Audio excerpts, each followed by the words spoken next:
socket. Okay. This is the hip ball. And you're looking at the edge of the socket in relation to the edge of the ball. You obviously want the majority of the ball inside the socket this way, okay? And what people measure is something called the migration percentage, which is how much the ball is sitting outside the socket.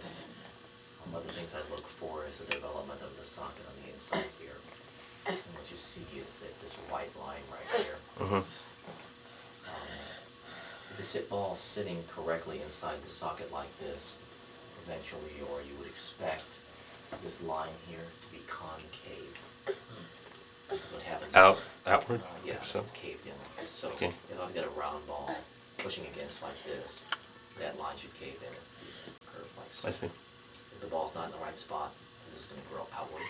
And this one, instead of being caved in, it's going to grow like a V. So it looks straight at this point. Yeah, I would want this caved in a bit more, I to see. be honest, a tiny bit. It just tells me that his hip has a tendency to lie a little bit to the outside this way, okay? Because his legs are being squished in by the muscles, basically.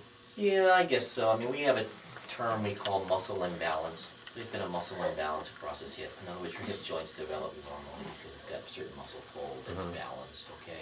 The tendency in most kids with this sort of condition is the groin muscles and other muscles have a tendency to hold him in this position. And then keeps the ball in the socket. The tendency in his situation, because he likes to extend his hips and kind of roll them outward a bit, if anything, it's going to drive the ball of the ball and socket joint out toward the front, just because of the way the construction of the ball is.